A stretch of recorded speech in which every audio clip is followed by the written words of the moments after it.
Hello and welcome back to my YouTube channel আৰু সকলোকে মোৰ YouTube চেনেলটোলৈ স্বাগতম জনাইছো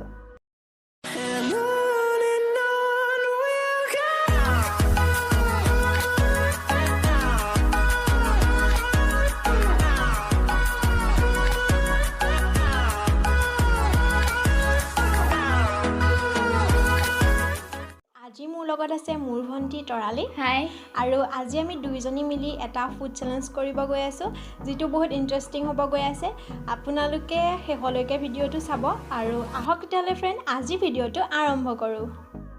আজি আমাৰ চ্যালেঞ্জটোৰ কাৰণে আমি দুইজনী সমান সমান পৰিমাণৰ লৈছো মেগী আৰু ইয়াত আমাৰ প্ৰাইজ আৰু পানিশমেন্টটো আছে যোন জিকে তাৰ কাৰণে আছে চকলেট আৰু পানিশমেন্ট হ'ল হালধি এচামুচ তাত পানীত মিহলাই দিয়া হৈছে যোন হাৰে তেও খাব লাগিব লাষ্টত আৰু তেতা হলে আজি আমাৰ চ্যানেলটো ষ্টাৰ্ট কৰো 1 2 3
আজি আমাৰ ভিডিঅ'টো আপোনালোকৰ ভাল লাগে তেনেহ'লে লাইক কমেণ্ট আৰু শ্বেয়াৰ কৰি দিব আৰু সকলোৱে মোৰ চেনেলটো ছাবস্ক্ৰাইব কৰিবলৈ নাপাহৰিব তেতিয়াহ'লে আজিলৈ আমাৰ ভিডিঅ'টো ইমানতে সমাপ্ত কৰোঁ থেংক ইউ so much বাই